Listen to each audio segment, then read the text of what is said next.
This is the Tactical Muffin Top. Muffin Top, Muffin Top. All right, y'all. We're rocking the 1 second after chat.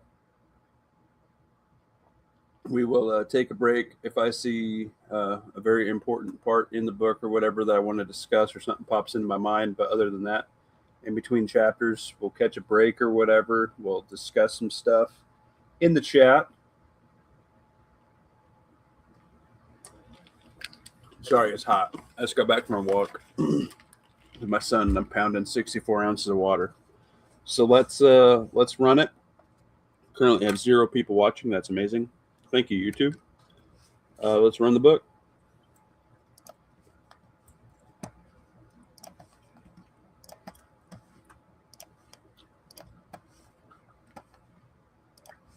There was an air of celebration in the crowd that gathered about the town hall as John pulled into what was now his usual slot in front of the fire station.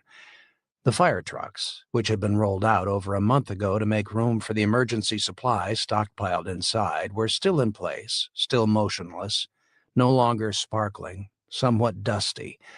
Horses were tethered to the bumper of one of them.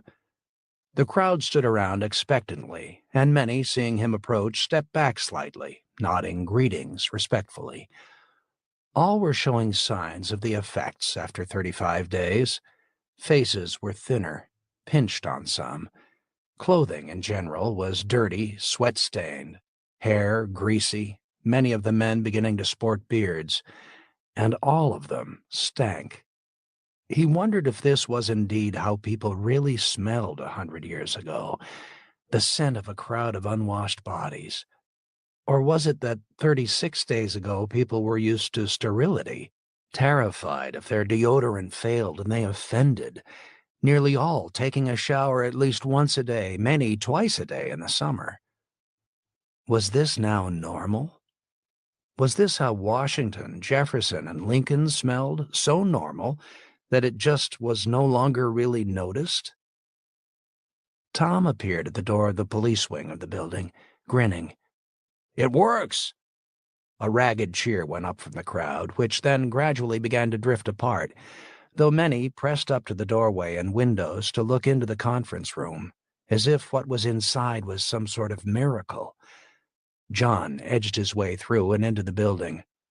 "We'll start in a few minutes, but for right now let's enjoy this," Tom replied. John stepped into the conference room and had to smile at the sight of the old crank phone attached to the wall. Yes, I hear you," Charlie shouted, earphone in one hand, bending over slightly to shout into the speaker. "Yes, I understand. It works. Now keep setting up the wire. Yes, over and out here. Goodbye." He hung up and turned to face the gathering. "We got a phone system." There was a round of applause picked up by those gathered outside. John looked at the contraption, salvaged from an antique store as he suggested, a comparable phone now set up in the police station in Swannanoa. It had taken the work of a dozen linemen, older employees of the phone company, several of them refugees allowed in through the gap.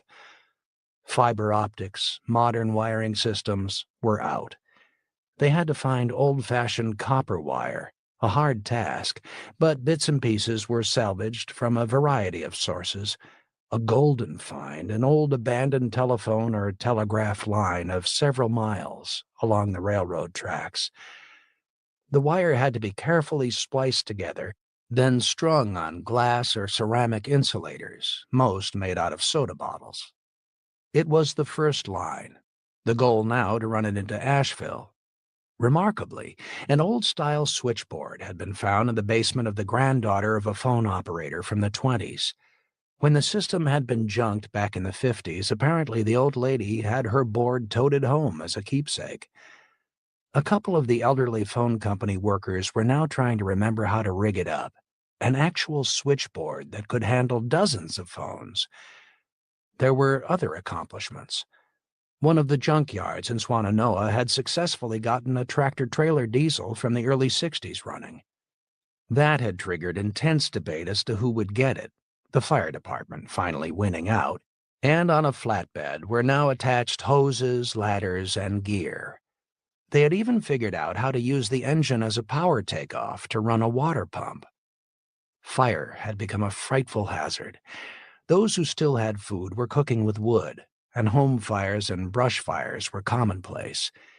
The community still had water pressure for those places lower than 2,500-foot altitude, the height of the face of the reservoir dam, but above that it was hauling buckets, and the potential of house fires turning into out-of-control forest fires kept everyone worried.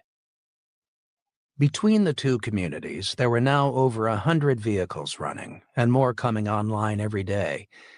Several mechanics had learned to bypass and yank out the electronics, especially on cars that only had minimal dependence on them, slap on some old replacements, and get the engines to turn over again.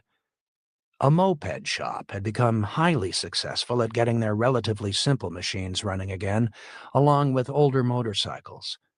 There were so many vehicles running now that a salvage generator had been hooked up at Smiley's, and the gas from Hamid's below-ground tanks was flowing again. Smiley's had become something of the old general store. There was precious little to sell, other than his legendary hoard of cigarettes, which were now doled out one at a time in exchange for a dead squirrel, old silver coins, or whatever might capture Hamid's fancy. John almost regretted his sense of fair play that first day. He should have purchased a dozen cartons.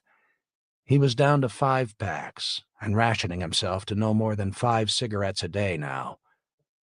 "Okay, everybody. Time for the meeting, so let's clear the room," Charlie announced.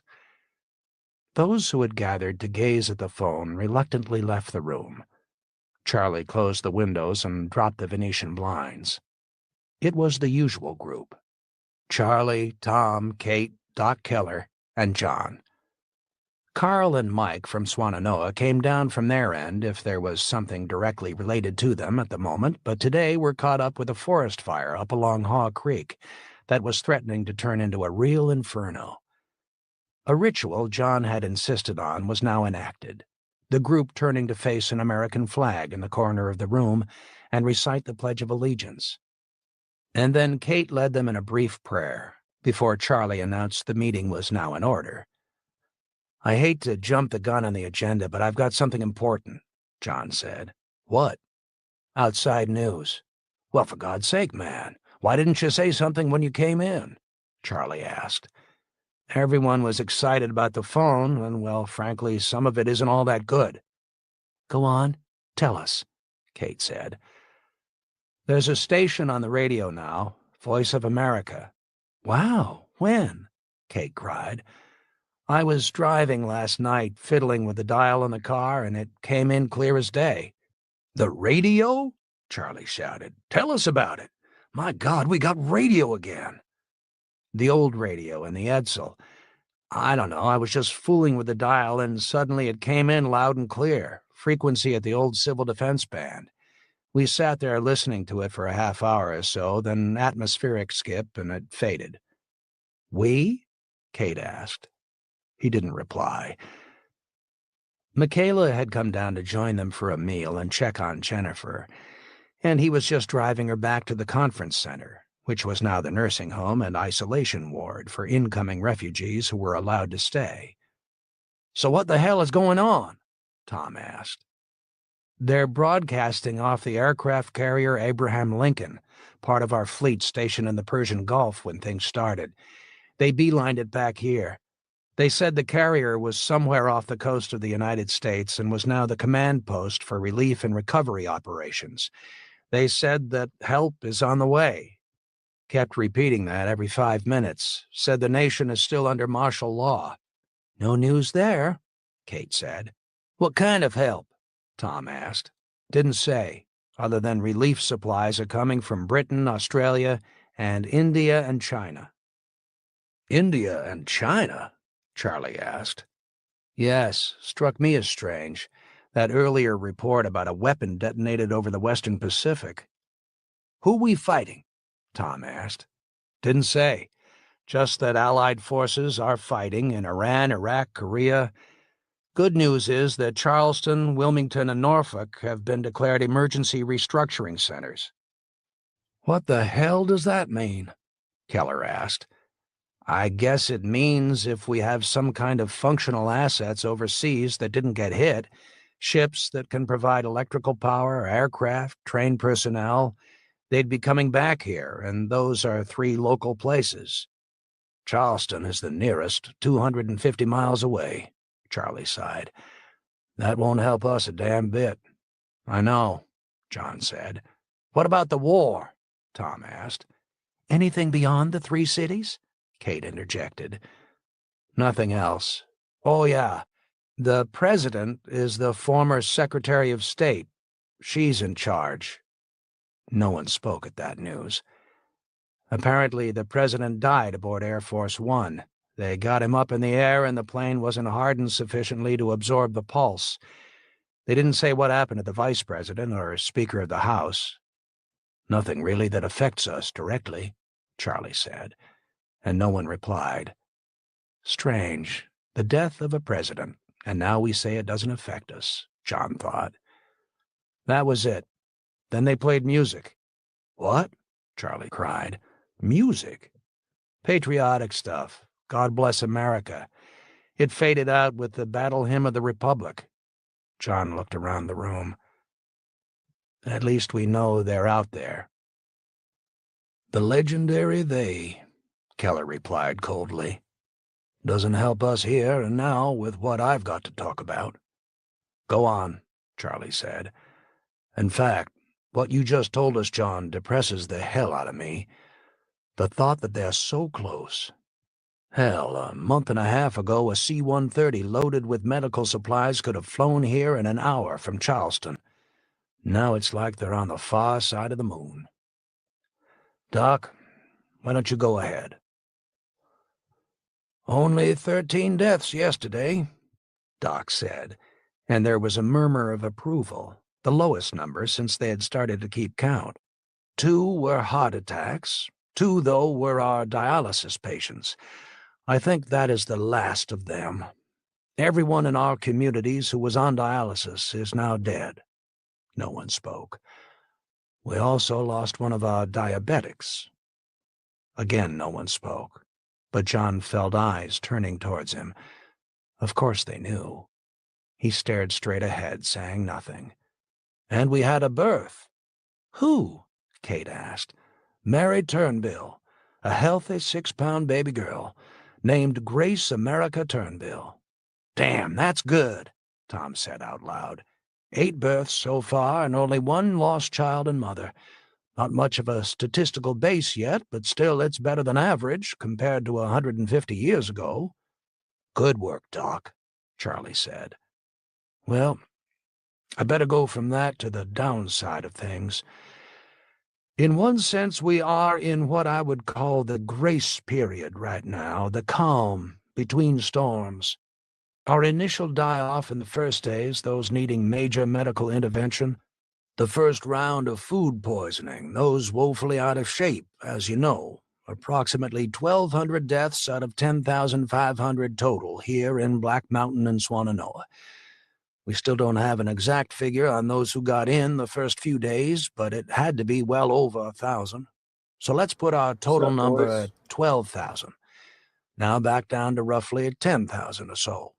Yo. That count the casualties from the fighting at the Gap and refugees dying outside the barrier, Tom interjected. No, I'm only counting those who died of natural causes at the moment. What I'm saying is that those who would die quickly have pretty well died off. Across the next 15 days or so, the numbers should be fairly low, as long as we keep the community stable and nothing exotic sneaks in on us. But then, I hate to say, it's going to start sliding up again, and within 30 days be far worse than anything we've seen so far. Keller hesitated, looking at John for a moment. Keller knew his secret regarding the stash of insulin. Nearly all our type 1 diabetics will die this month. The pharmacies in general allocated 1 bottle of 1,000 units per person. That supply is now running out for them.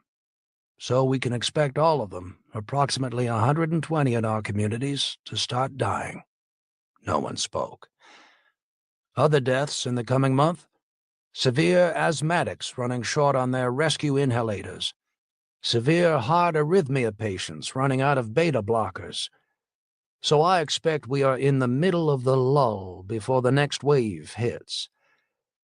There is another issue as well, though, that I don't think many of us thought of, but Tom, you better start gearing up for it, and we might have to start thinking about taking over a building as another isolation ward. What for? Kate asked. Severe psychosis. You mean insanity? Tom asked. Hell, we're already seeing enough crazies coming in at the Gap, and the suicides as well over the last month. I think we're all half crazy now. Well, it's going to get a lot worse within a matter of days, Keller said. Why within days? Tom interjected. About a quarter of the population was on antidepressants or anti-anxiety agents, Prozac, Xanax, Lexapro, even just plain old lithium. Most of those people rushed to the pharmacies and stocked up, but even then, on average, a person got at best a 30-day supply. They're running out now. Withdrawal for some won't be too bad. For others, symptoms will be quite severe, including hallucinations.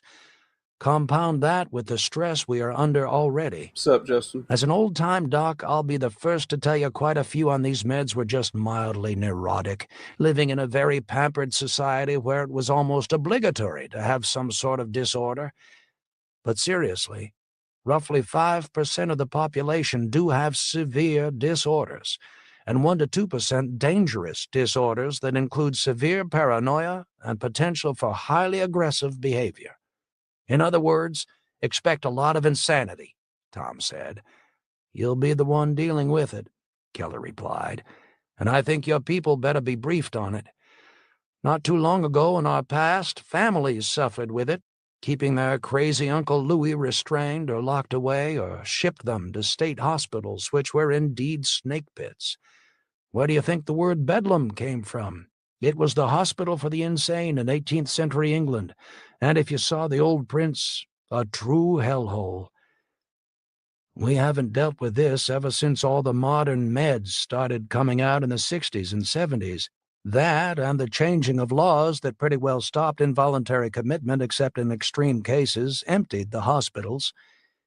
If it was back 50 years ago, at least 100 of our fellow citizens would be already under some form of restraint, either at home or in a state institution. Now they are with us, and the medications that kept them somewhat stable are gone.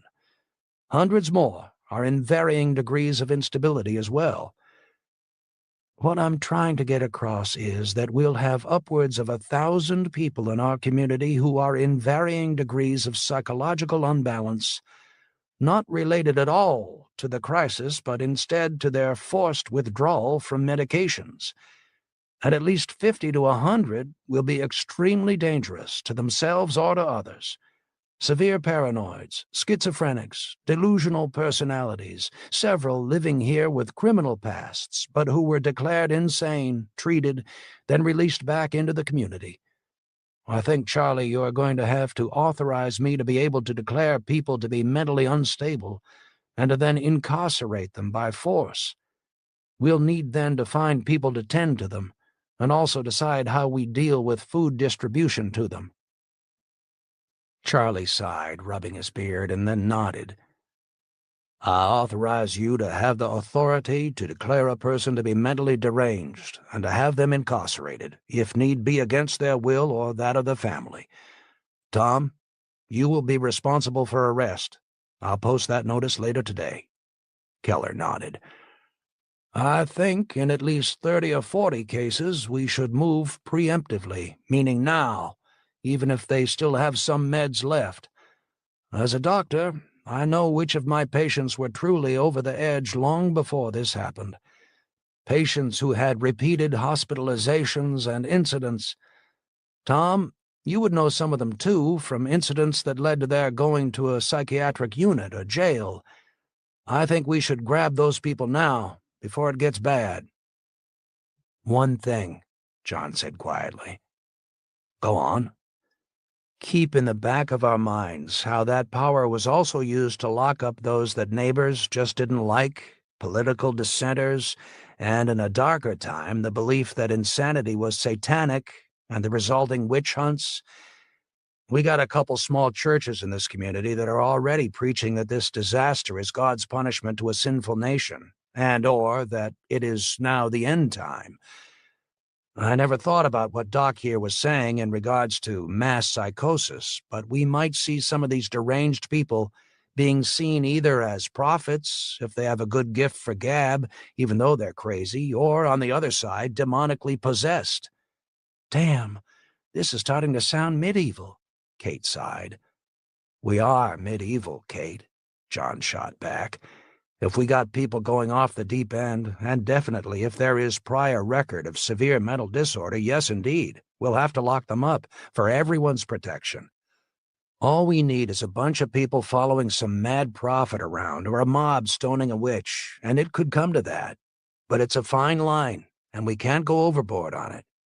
We all know the news leaking in from Knoxville about that crazy cult. We don't want even the beginnings of it here. John looked over at Keller, who nodded in agreement. And one other item related to this, Keller said. Alcohol. The rush on the ABC store pretty well cleaned it out on day one, and the looting afterwards finished it. John found himself thinking about single malt scotch, the few ounces left in his bottle behind the desk. So the drunks, the hardcore alcoholics, are out by now, and that can get tough. My concern, some will try anything for a drink, trying to distill it. Every ear of corn goes to food, Charlie snapped. We catch anyone trying to steal corn to turn into booze, and there will be hell to pay. Not that, Charlie. I mean trying to distill it out of any potential source, right down to people thinking they can get something out of hydraulic fluid. I've already got one idiot blinded because of wood alcohol. That's going to go up as well. A dry community, Kate chuckled softly. We were for a long time after the Depression. Guess we are again. Now, down to the harder issue, Keller continued. Food. There were sighs around the table. With the cutting of rations, yet again, we are, at best, doling out little more than 1,200 calories a day per person. Our reserve stockpiles are down to not much more than 10 days. I am going to have to suggest a further cut, by a third or so, to extend that out to 15 days. What I was thinking as well, Charlie replied. What about the food on the hoof? Cattle, pigs, horses? We've gone through a third of that stock, and we must stretch that reserve out as long as possible. For how long? Kate asked. The radio, though, Tom said. If things are coming back online down on the coast, hell, help might be up here in another month or two. All they need is one diesel-electric locomotive, and it can haul 10,000 tons of food and supplies. Easier said than done, John announced. When we got hit, every train on every track in the country stalled. It's not like a highway where you just move around it. Once they get some locomotives working, every stalled train on every line will have to be pushed somewhere to clear the line. All switches will have to be set manually. I've been hoping the folks up at Smoky Mountain Railroad might actually get something running with their steam locomotive. Their track actually connects down into Asheville, but there hasn't been a word about it. Whatever help is coming in now, it will be from the coast. We are now like America of 200 years ago. Get a day's walk in from the coast or a major river, and you are in wilderness. So don't plan anything here with the hope that just maybe the legendary they will show up. Maybe isn't definite, Charlie replied. I agree with John on this one. Think of it, Tom. Let's say the Navy did steam into Charleston. There's 1 million people there without food. Anything beyond spitting distance of the sea I'm not optimistic for right now. Doc, tell us what you are thinking. The rations are running short, Keller said, compounded by the fact that more and more of our locals are applying for ration cards as well, now that their own food stocks have run out. So even as we run out, there are more mouths to feed. John had yet to apply for ration cards for his family. He had always been proficient with a rifle, and using the .22 he had nailed several possums, a number of squirrels for the dogs, and, remarkably, just the day before, a tom turkey that had been such a feast that he had invited the Robinson family up to join them, Lee Robinson actually producing a quart bottle of beer and canned corn for the occasion. Michaela had been there as well with a chocolate bar she had kept stashed away. Even the dogs had been given some scraps. The possums, well, they reminded John of the old television series where Granny was always talking about possum pie. Jen was horrified when he had brought the first one in. She tried roasting it in the stove out on the deck, a disaster. But they were learning, even though the darn things were greasy as hell. You realize that if we cut back to around 900 calories a day, we are at nearly the same level as the siege of Leningrad. Resistance is already down. The average person has lost at least 15 pounds or more. For many, that's actually damn good, but now we start getting into the body eating itself, and not just the reserve fat most Americans carry around. Strength will be impacted significantly, and I want to talk more about that in a few minutes. For the general population on rations, the impact is going to start kicking in within the next couple of weeks. Immunological systems in everybody are weakening, meaning if that flu down in Old Fort gets up here, it will be like the 1918 epidemic that killed nearly 2 million in America.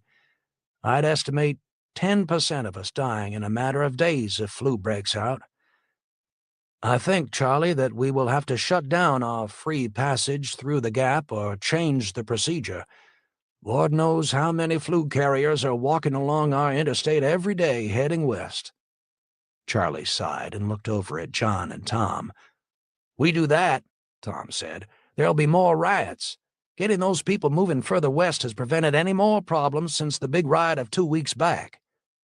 I agree with Tom, John said. Block the barrier, we'll have a buildup of a couple of thousand again within days, even more desperate than the first wave, and it will be a bloody fight. Let them through, but drill our people on extra caution. They're wearing the hazmat suits already, Charlie said. Yeah, and most likely taking them off with their bare hands, not washing down properly. He sighed. It'll most likely jump no matter what we do. People are not just staying on the roads, they're crawling up through the woods. I'm getting reports of that, Tom said. Strangers breaking into houses, then running back up into the woods when someone shows up, most likely outsiders. John looked at Kate, who said nothing. The word was ingrained now across the populace. Even those who had not been inside the town on the first day but came in before the barriers went up were now using it, almost as if to say, I'm here now. I'm not one of them. Nutrition-wise, thank God, we're well into June. Scurvy is not a concern. We got enough greens of one sort or another, though the soup made out of boiled grass and dandelions is a bit rough to swallow. The first vegetables are starting to come in as well. Throughout May, Charlie, taking a page from the memories of some of the older folks, had called for a Victory Garden campaign. Every last seed in town had been snapped up, and once beautiful lawns, yet another luxury of a pampered society, had been spaded over for lettuce, squash, beans, anything that could be eaten. Still, we are on the real edge now of running out. Damn it, Doc, Kate snapped. We still got 40 head of cattle here, a couple of hundred hogs, the horses, and Swannanoa, maybe even more. 1 cow a day for 10,000? Keller asked. At best, 2 ounces of meat, less than a cheap hamburger at a fast food joint without the bread. Okay, 2 cows a day and a hog, 5 ounces of meat, barely enough, and the cows in both communities are gone, and not much more than days, every last one. Then the horses, maybe another 10 to 12 days, then the rest of the hogs. 70 days, max, and we've eaten our way through the lot. Then what? And that's at everyone getting about 1,000 to 1,200 calories a day. Then we are out of food, 100% bankrupt. He looked at Charlie. You got a plan until next spring, 4 times longer than what we've been talking about. Charlie looked at John, who reluctantly nodded in agreement. Don't count on anything from the outside, perhaps never. To get to us from Charleston, they'll first have to re-establish control in Columbia, then up to Greenville, Spartanburg. There are millions of people down there, just a couple of 100,000 up here. And besides, they'll think we're okay up here in the mountains. Everyone always thinks that up the mountains there'll be plenty of food. What about trying to send Don Barber down there with his plane? Tom asked. There were several nods of agreement. At least it'd let 'em know we are up here. Charlie shook his head. That plane is valuable beyond measure for keeping an eye on things locally. Its range, though, fully gassed, is less than 200 miles. We could rig up some kind of strap-on tanks to take it one way into Charleston, Tom said. Why? Charlie asked. To get help, Tom said. For God's sake, at least he could come back with some medicine. Doc Keller could give him a list. Antibiotics, anesthesia. He hesitated and drew in his breath. Maybe even some insulin. John looked at him, not sure how to react.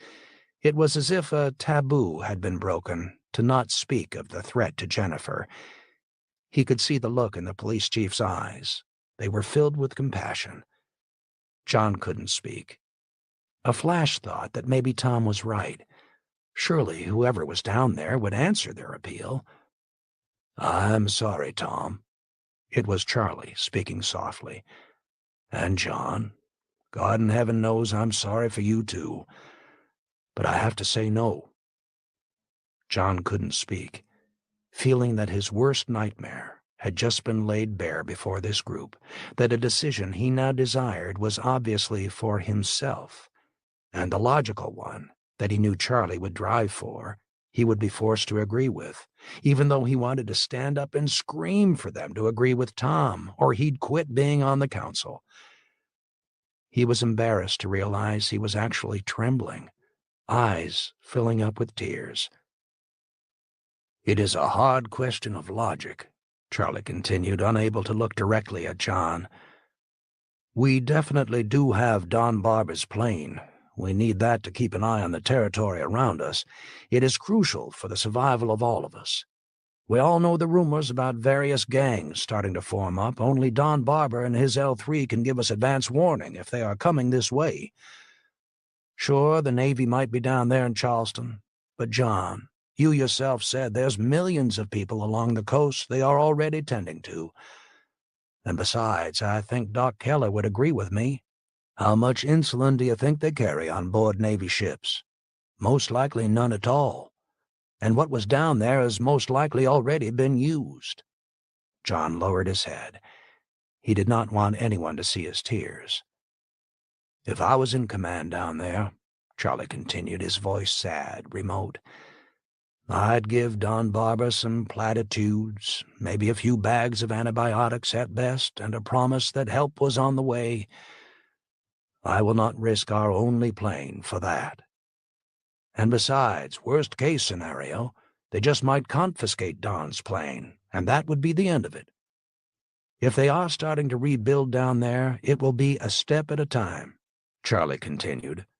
Restringing wire into the adjoining town, establishing order, then moving farther in. And with each step, it'll mean more to feed. Get as far as Columbia, and they'll add 1 million or more extra people to take care of, or down the coast to Savannah another 1 million or 2. No, they're not going to come up here with relief supplies based on an appeal of a few thousand of us up in the mountains, arriving via an antique plane. There was a long moment of silence, until John finally nodded his head in agreement. Charlie, I got a hard proposition to make, Keller said, breaking the silence. Go on.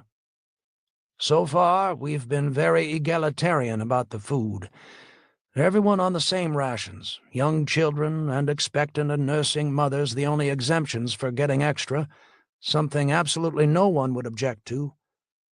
But you do have to consider that we might have to categorize. What? John, rousing from his shock regarding trying to get insulin, could see it coming and looked over at Charlie. Charlie just did not seem to be in form. Quick decisions were coming slower now. Was it just simple exhaustion, or could it be something else? "Higher rations for the police force, those doing hard labor, and the militia," Keller said. "I don't like this," Kate interjected. "The old line from Animal Farm that pigs are more equal than other animals? Kate, the level for rations has dropped below maintaining efficiency for doing anything much beyond getting out of bed and then just sitting all day. We got people up trying to contain that fire along Haw Creek. Guys fighting forest fires used to get high-energy diets of upwards of 4,000 or more calories a day. Same with soldiers. You can't expect people to do hard work on 900 calories a day. If we do, in 3 more weeks, everyone will be in collapse, too weak to even start bringing in the harvest from the few farms with corn, let alone defend the gap, contain people wandering around insane." Keller's voice died off, and he just sat there, numb. "We have to do it," John said. "John, I kind of thought you'd be on my side in this," Kate replied. John shook his head. "Precedents throughout history. Ancient and medieval cities under siege, soldiers always received more rations. Though it was more for a psychological and morale impact during World War II, our rationing was always directed towards getting resources to the men on the front line. In every other country in that war, the rationing was very real, and at times," he hesitated, "a form of triage. Doc mentioned Leningrad. There they had to make the hard assessment that there simply wasn't enough food for everyone to stay alive, so it came down to soldiers, and then essential workers getting enough to keep going. Another level down for expectant and new mothers, children, and—" He stopped speaking and looked back at Keller. "We have just over 10,000 souls in our communities, about enough food still on hand to keep 1,000, maybe 2,000, in top health until autumn, when we'll at least get some small amount of food in from the cornfields and orchards. We try and feed everyone at the same level. I doubt if many will survive, dying from both starvation and also being overrun by desperate people from the outside more hungry than us. Long before that, what semblance of order we have will totally break down as well." "Sweet Jesus! Are we talking about deliberately starving some of our people to death?" Kate cried. "This is America, for God's sake!" No one spoke for a moment. For John, it was the word America that hit. The land of milk and honey, the land where obesity had been considered a major health issue, almost a national right, with food chains boasting about who had the biggest, fattest burger. He often wondered, even then, what reaction there would be if such ads had been sent to Liberia, Yemen, or Afghanistan, showing America's excessive waste. "Deliberately starving people to death is putting it rather bluntly," Keller replied defensively. "Death is rather blunt," Kate shot back. "It's the harsh reality," John said, his voice distant. "It is that simple. We have X amount of food and Y amount of people. The formula collapses in the next couple of weeks. The Y amount of people is going to have to be subdivided if any are to survive." "We have to do it," Charlie said, his voice soft. "Well, I'm not going along with it," Kate said. "Remember, Kate, this is not a democracy at the moment. If you wish not to go along with it and stop drawing rations, that is fine with me." "The rest of you here?" Kate shouted. "Now you do have Animal Farm. You have the commissars and the famines in Russia. Do you think people will stand for it?" "Personally, I'm not going to draw extra rations," Charlie said. "Charlie," Doc interjected, "you have to. I know your health. Remember, I was your family doc. You have a touch of hypertension and acid reflux. You're slowing down even now. Everyone in this room can see it." "It's just exhaustion," Charlie replied sharply. "Let me get a good night's sleep, undisturbed." "Bullshit," Doc snapped. You're doing the work of 2 men and eating the same as everyone else. You'll burn out. You are burning out. Well, it'd be one hell of a note to announce we're going to starve a lot of people around here, and I'm walking around fat and happy. Screw that." John lowered his head. "He's right," John whispered, "though I disagree on one point. Not a word of this is to be discussed publicly." "You do sound like a commissar now," Kate shouted. He glared at her. "Think I like what I just said?" John replied sharply. "But Charlie, if you go outside and say that some are now going to get more rations, it will be a riot within the hour. I'd suggest we quietly move some extra rations up to the college campus. What we're talking about primarily applies to them anyhow. Those getting extra food get it there and there only. But as for Charlie's personal example, that's his decision, and I'll have to say the moral one." Charlie nodded and slowly sat down. "Moving food in secret? Secret eating while others starve?" Kate shook her head. "I never dreamed we'd come to this point so fast, and agree to it, right here in our town." "The first that would get hit by the rioting are the outsiders," John said.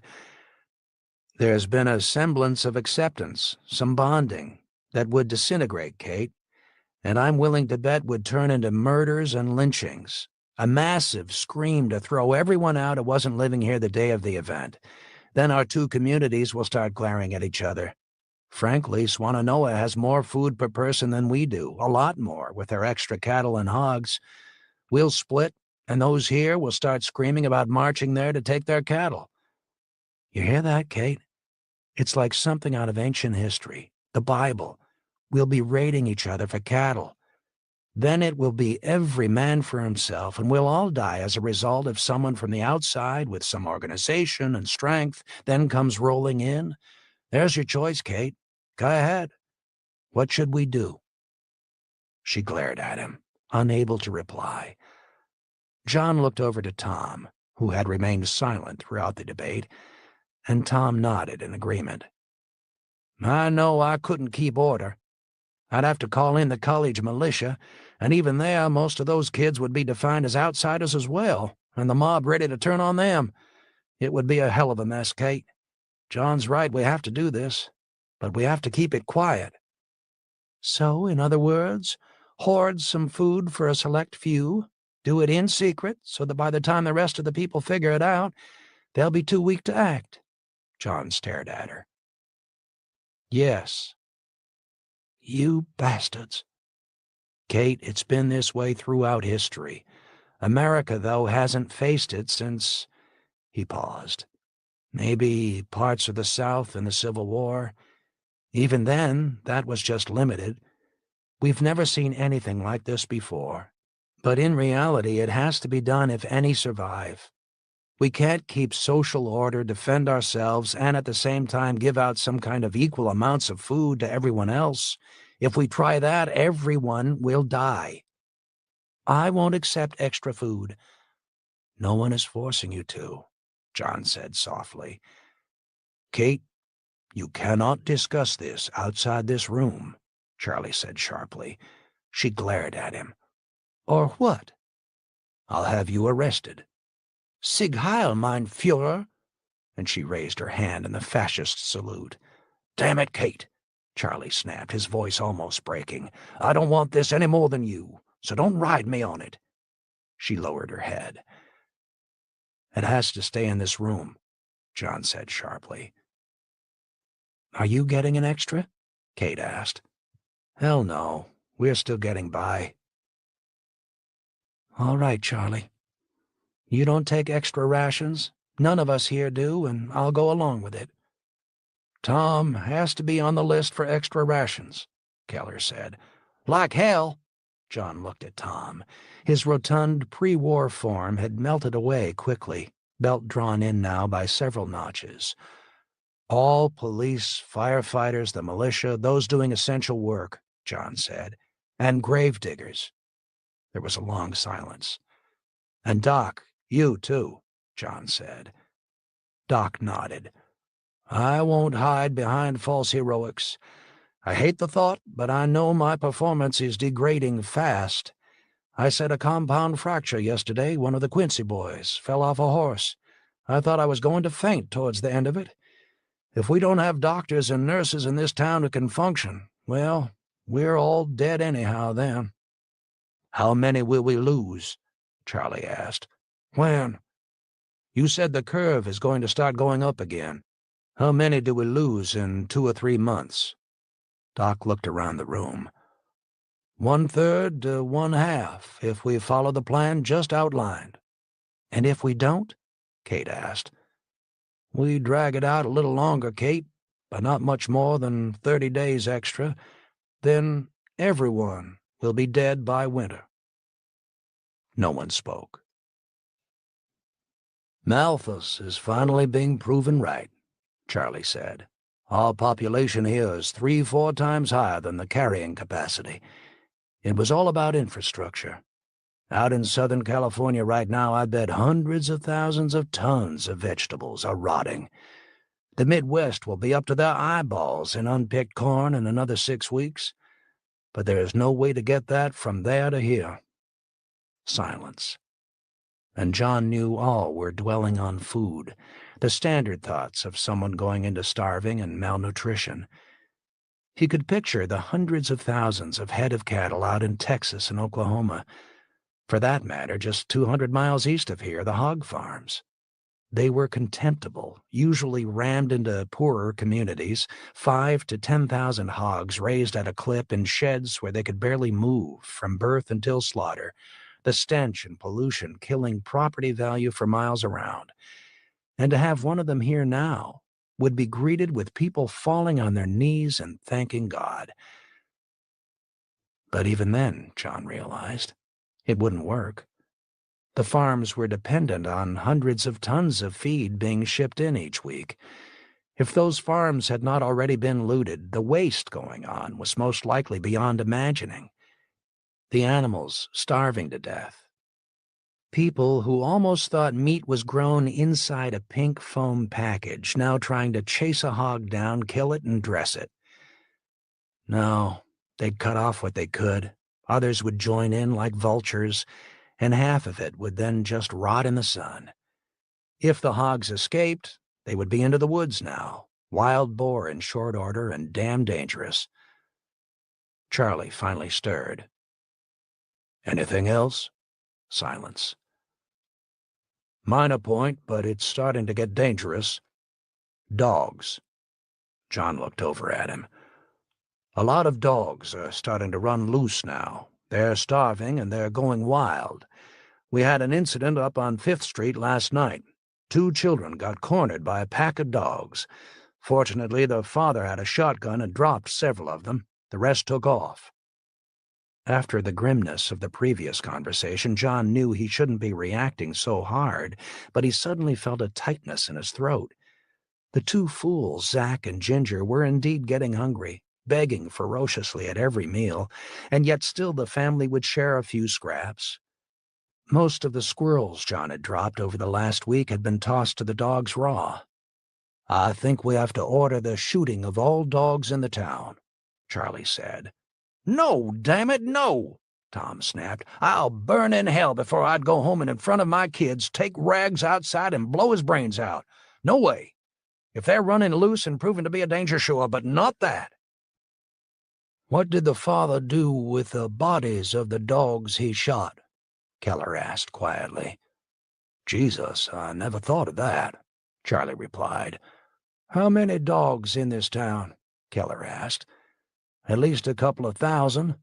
That's enough meat for full rations for 3 or 4 days at least, half rations for a week and a half." "You can go straight to hell, Doc," Tom shouted, and John was surprised to see tears in Tom's eyes. For the first time since this crisis had started, from the initial panic, the executions, the fight at the Gap, it was now Tom who was breaking into tears. "We got Rags the week my youngest was born. He's been with us 10 years, as much a part of the family as any person. He died to defend us, and frankly, I'd do the same for him. I'm not giving him up, and that's final." "Tom, what I was talking about earlier," Keller said, That's only the first starve-off. I didn't even have the heart to talk about the second starve-off. Those that survive into the fall, chances are, by the end of the winter, most will be dead anyhow. Do you think any dogs will still be alive by then? And if so, they'll be feral, reverting back to packs of wolves, killing people to survive. Help will be here long before then, Tom shouted. It's starting already. You heard what John said. Charlie, I don't care what the hell you order. I will not do it to Rags or any other dog that the owners are still taking care of. Tom was red-faced. In John's eyes, almost like a boy in a sentimental movie about a dog or other beloved pet, the obligatory scene when the kid is about to lose the dog. But we all know that at the end of the film, except an old yeller and the yearling, things will be okay. And as for those two films, John had seen both as a kid and refused to ever see them again. He was in tears now, thinking of Zach and Ginger. How would Jennifer react? Ginger was her buddy, the two inseparable. It was terrifying enough trying to avoid the fate looming for Jennifer, but to do that to her, to kill Ginger? No, John would refuse as well. And he knew as well that in his heart, even without Jennifer, he would reach the same conclusion. I'm siding with Tom, John said. John? We have to leave sentiment behind, Keller said. It's more than that, John snapped back. It's yet another step backwards in who we are. John, 10 minutes ago you agreed to letting some people starve faster than others. What in hell do you mean about stepping backwards? I know this is illogical. It's just that we're Americans. We and the Brits especially are alike in this. We see something more in our pets than just brute beasts. For old people alone, they're a final source of comfort and love. For children, the beloved buddy that understands even when adults don't. He was ashamed. He was starting to cry. I'd kill every dog in the town if I could save one life by it, Keller snapped back. That will take something out of us forever. Maybe a line I don't want to cross. Would rather not live in. No. The line is there, Keller replied. It is there, no matter what. Charlie stirred. How about this, then? Loose animals will be shot and given to the communal food supply. Owners must keep pets inside or leashed. If an owner decides to dispatch a pet on their own, they can keep it for their own food supply. Is that agreeable? Tom jumped on it and nodded. Fine, then. And every day they'll lose weight that could be turned into food, Keller snapped, and eat food that people will give to them, even as they're starving. That's their choice, Tom replied. He seemed ashamed of his emotional display, wiped his face, and stood up. Anything else, Charlie? Charlie shook his head sadly. John, that broadcast we should monitor from now on. We'll pull an old car radio, get some batteries, and rig out an antenna. Good idea. Maybe they'll be coming soon, Charlie said hopefully. Sure, Charlie. Maybe they will. John left the meeting and started for home. The radio was now set on the dial to the Voice of America channel, but it was only static. Maybe a whisper of a voice for a second or two, then static again. He thought of stopping in to see Hamid, perhaps try to trade something for a few cigarettes to round out his day, even though it was still only mid-morning. The meeting had worn him to the edge. He opened the glove compartment. Extra ammo for the Glock strapped to his side was in there, along with what he called his reserve, a cigarette. He lit it up, inhaling deeply as he pulled onto State Street and drove past the elementary school. The once beautiful front lawn was now ragged, beat down, torn out in places. Some kids were down in the playground playing baseball. They already looked skinnier to him, reminding him of photos of German kids playing in the rubble after World War II. The cook fire was going. Today it was Horse. One of the older beasts, close to death, had been shot. A crowd was gathered round it, butchering it, legs sticking up. Yet another memory of a World War II film, of German civilians in rubble-strewn Berlin, hacking at a dead animal. One of Tom's men standing by, shotgun cradled casually under his arm, was watching the proceedings. Everything, every ounce of fat, bone, innards, everything would go into the kettle. Some greens would be mixed in, and there were at least 50 or more people standing around listlessly, watching every move hungrily. John passed the school, continued on, the interstate to his left. Michaela's Beamer still resting where it had rolled to a stop 35 days ago. He was tempted to drive the extra mile up to the isolation hospital, stand outside, and call for her. If he stepped in, he was stuck there for at least 3 days. He missed her. He slowed, drove past the turnoff to his house, and continued on, but then, on reaching the turn to the conference center, he figured he'd better not. So he continued on, driving several hundred more yards to a bridge that spanned over the interstate just behind the gap. He got out of the car, nursing his cigarette for one more puff before he got down to the filter. The sound of the car running caused some of his old students, standing guard on the bridge, to turn. At the sight of him, they waved. His old students, my kids, he always called them.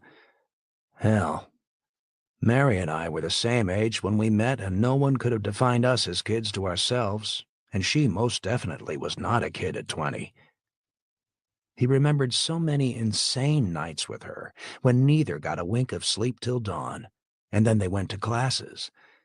And yet now, the years stretching away, those standing guard were indeed kids in his eyes. They were uniformed. Blue jogging trousers of the college, blue long-sleeve shirts, college baseball caps, and guns. Several were in the baggy white hazmat suits. One of the girls, hunting rifle poised, was talking across the double barrier of stalled cars to a band of refugees on the other side. She had sat in his 101 class only the semester before. Cute. Yes, a bit sexy-looking, with her long blonde hair, blue eyes, and tight blouses. But still, just a kid to him now. His own daughter, not much more than 2 years younger. And now his former student stood with rifle poised, drilled to fire if anyone did indeed try to scramble over the cars and break through. One of the doctors, helped by a nurse, both in biohazard suits, was walking along a line of refugees who had been admitted through the barrier, looking at old driver's licenses, interviewing, maybe finding the one or two who might be allowed to stay, their skills on the checklist John and Charlie had created. Anyone who worked with steam, electricians, doctors, farmers, precision tool and die makers, oil and gas chemists. The list went on. Someone was culled out of the line and stepped forward. He anxiously looked back and was then relieved when a woman and 3 children were allowed to follow him. 5 more mouths, John thought. He hoped the trade in skills was a damn good one, as they were led off via a path to where Michaela worked. Someone with a hand-pumped weed sprayer now walked down the line, spraying down each person in turn with a mixture cooked up by Keller. At least it would take care of lice, fleas, but also was a psychological tool to remind them that they were somehow different once past the line and would be kept apart. The group set off, led and followed by 2 students in biohazard suits who were toting shotguns. Behind the cavalcade, a Volkswagen Bug followed, Black Mountain Militia stenciled on the side. Inside were a student and one of Tom's policemen.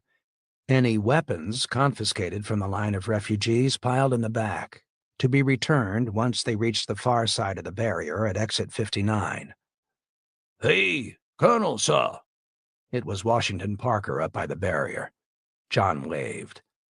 Parker waved for him to come down, and there seemed to be an urgency to his gesturing. The refugees were now filing under the bridge, and the sight was heartbreaking. They wore ragged, torn, filthy clothing, several pushing supermarket shopping carts with children piled inside. John went to the edge of the bridge to slide down the embankment to the road. "Good morning, Colonel, sir." Startled, he saw one of his students lying in the high grass dressed in hunting camo, face darkened green. It was Brett Huffman, one of his ball players. A darn nice kid, backwoods type from up in Madison County, baseball scholarship with a real interest in history, and wanted to teach high school. A kid who was a natural leader and looked up to by his classmates. John noticed the black sergeant stripes stenciled on his hunting jacket. He had a wad of tobacco tucked into his jaw. "Brett, just what the hell?" John started to ask. "Vinnie Bartelli is on the other side of the bridge, staked out like me. If there's any trouble at the barrier, or any of them folks down there try and bolt—" He said nothing for a moment, just patted the .30-30 Savage with mounted scope. "I had to shoot one yesterday, sir. Good shot, though. Got him in the leg, thank God. Didn't have to kill him." John couldn't reply. There was a bit of tightness in Brett's voice, but already the sort of casualness John had heard so often in debriefings after Desert Storm.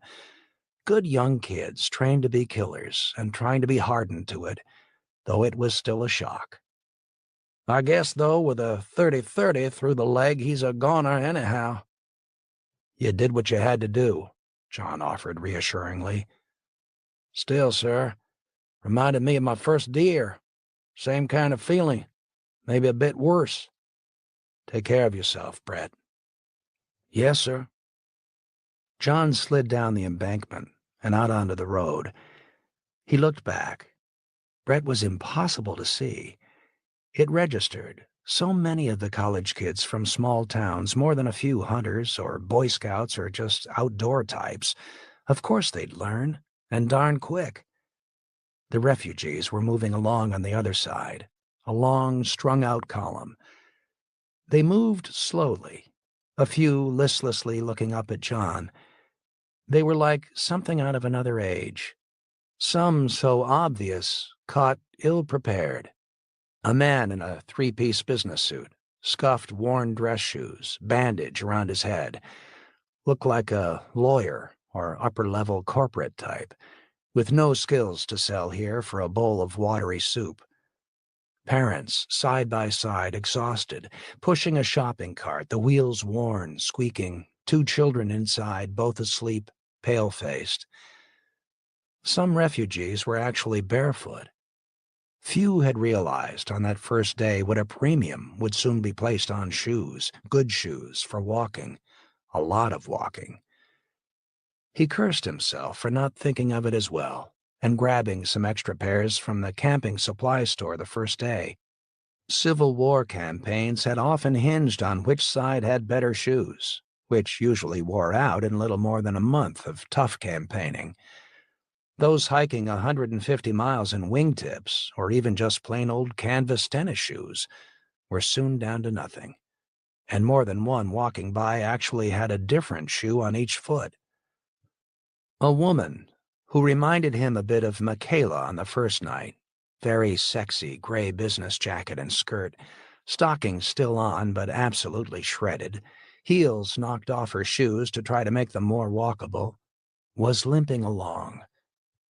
She caught his eye, forced a smile, and brushed back her greasy, limp hair. "Hi, my name's Carol," she said, and moved towards the median barrier, her hand extended. He could see the lost world in her. Sharp, professional-looking woman, intelligent face, sexy, and using it to advantage, the hand extended for a warm handshake to start the meeting, which she was used to having go her way. "Ma'am, step back and away." It was one of his students, face concealed in the hazmat suit with rifle leveled. "Keep on the white line of the road as you were told." Carol stopped, looking back. "I just wanted to say hi." The student shouldered her rifle. "Ma'am, please move back. I will shoot if you try to go over that barrier." The other refugees in the line looked back. A few froze. Others immediately scrambled to the far side of the road. "The rest of you," the student shouted, "do not attempt to leave the road." Carol looked at John appealingly. "What kind of place is this?" she said, and her voice started to choke. "We're a town trying to stay alive," John said. "Ma'am?" John held up his hand toward the student. "At ease there. lower your weapon. I'll handle this. Colonel, sir, don't let her get any closer to you. I don't want to see you under quarantine. Colonel? Carol asked, still forcing the professional business smile as if just introduced. You are the officer in charge, then. I'm pleased to meet you. He tried to smile. Former colonel, college professor now. And no, I am not in charge here. I saw some of your people separating that family off and leading them away. Word on the other side of your fence is that if people have specialized skills, you're letting them stay. John took that in. If this was indeed known on the other side, security would have to be tightened. People would think up any kind of skill or profession and lie their way through the interview. Are they being allowed to stay? I don't know, John lied. They asked us what we did. Is that it? Really, miss, I don't know. Look, I'm a public relations consultant with Reynolds Tobacco. She looked at the student with the gun still aimed at her. Colonel, to be frank, your operation needs some upgrading, a better interface with the public. I can help you set up a plan for that in no time that can help you avoid a lot of problems in the future. It was a delivery, a sales pitch, cool, professional. And listening to her broke his heart. She actually was used to winning that way and believed it would work now. I'm sorry, miss. I don't make that decision here. The doctor and the police do. I'm sorry. And in that instant, her professional business poise, a vestige of the old world, collapsed. She took a step closer, and now it was both hands out in a gesture of appeal. Please, let me stay. He couldn't respond. She took a step closer. Do you want to sleep with me? Carol asked. I'm serious. Let me stay. You like me? She looked down at herself in her ragged suit. Once I get cleaned up, believe me, you'll like me. And she looked at him with head slightly turned now, eyes widening. You have a tub at home? I'd love a bath, and when you see me then, you'll really like me. You can even help me bathe. I know you'd like that. Carol, please don't, John said. Don't do this to yourself. Please don't. She broke down, sobbing. Don't do this to myself, she cried, her voice rising to near hysteria. Offer you a piece to stay alive? 3 nights ago I was raped by 4 men who said they had some food hidden in a shack. I half expected it, but was so damn hungry I no longer cared. Do you hear that? I'm sorry, she sobbed. And they gave me a bowl of watery soup in the morning. One of them did, and I felt it was damn near worth the trade. Please, Colonel, I'll spend the night with you if you let me stay and just give me a little something to eat. And then she just stepped forward, heading towards the median barrier. I'll shoot, the student guard screamed. John held his hands out appealingly, looking towards his student. Don't! The rifle went off, Carol screaming, ducking down, the other refugees flinging themselves to the pavement. Either the guard had fired high, or in her nervousness had missed, but the girl was already working the bolt, the ejected shell casing ringing loudly as it hit the pavement. Next one is to the head, the student was screaming. Carol, don't move. He started to move towards the median barrier. The hell with the quarantine. Colonel, don't. It was Washington Parker running up, Colt 45 drawn, but something now seemed to tell him to holster his pistol, the sight of it ready to trigger a panic. He stepped in front of the student. Point that gun straight up, please, he said calmly, and she obeyed. Next, he turned towards the refugees. A mistake, people, nothing more. Please keep moving. There's plenty of fresh water at exit 64. You can rest a bit and wash up there. He pointed to the family with the children in the shopping cart. I bet your little ones need a bath. It's just around the bend in the road, but you must stay in the center of the road. They started to get to their feet and moved back towards the white stripe dividing the 2 lanes. Washington approached Carol, but not too closely. Ma'am, please stand up. No one will hurt you if you please stand up and back away from the median barrier. Do as he says, Carol, John interjected. Shaking, she stood up. John looked at her, and it was as if she was a different person. that the final shreds of pride, of decency within her had disintegrated. A woman who but 6 weeks back most likely had a corner office, a parking slot with her name on it, a liberal expense account, and a damn good stock option, had just tried to sell her body for a place to rest for a night and a bowl of soup. "Carol, are you all right?" She said nothing, features almost blank, turned, and fell back into the line of refugees. Something told him with grim certainty she would not live much longer, shattered to the point that a razor blade across the wrists would be a welcomed relief. He was tempted to call her back, and he stepped over the medium barrier and actually took a step towards her. "Colonel, sir." He looked back. It was Washington, shaking his head no. Washington turned back on the student who had fired the shot. "Was that a warning shot, or were you aiming at her?" Washington said. "I'm not sure," and her voice was near breaking. "You were wrong on 2 counts," Washington snapped. And the girl was now at attention, trembling. "That woman had not yet tried to go over the barrier. Your orders are only to shoot if they go over the barrier or try to turn on you." "She was getting close to Professor the Colonel, sir." "I am not sir. I am Sergeant Parker. Remember your orders and abide by them. Now, the second count. Was that a warning shot or not?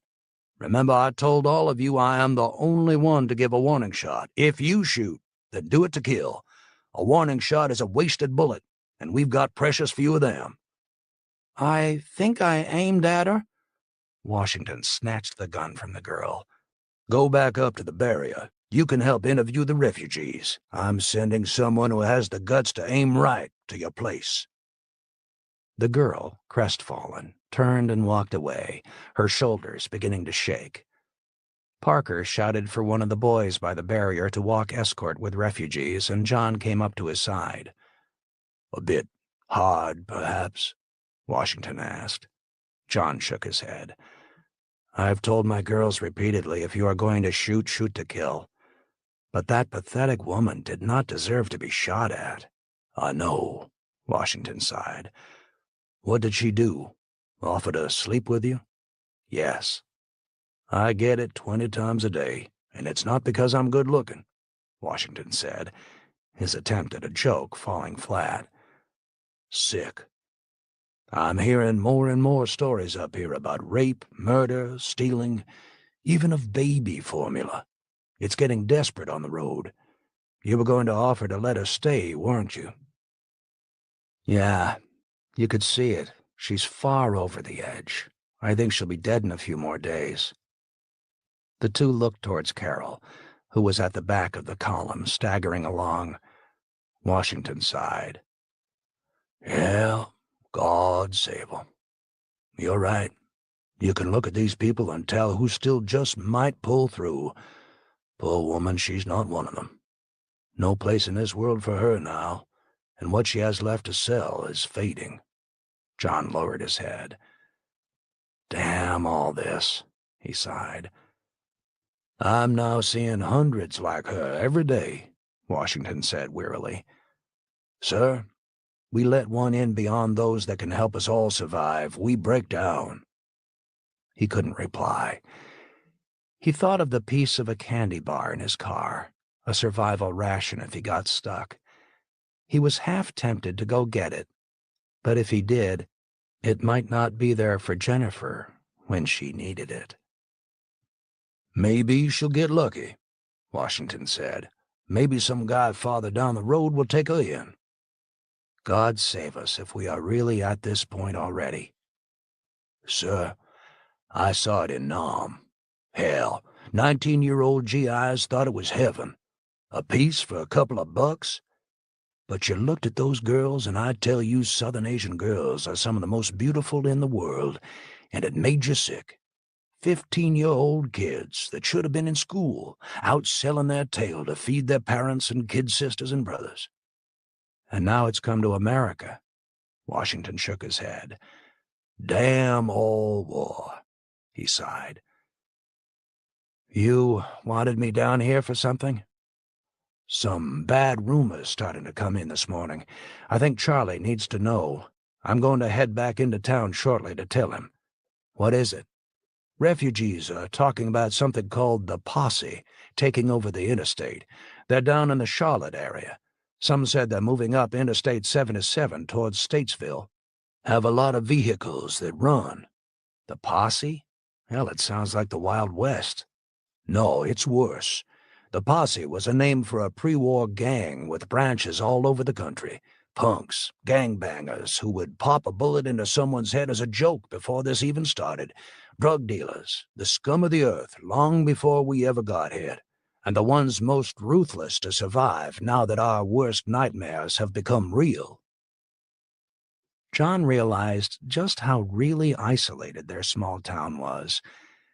Several years back, the Asheville paper had run a couple of articles about gang activity starting to flare up, but the local police had put it down fast.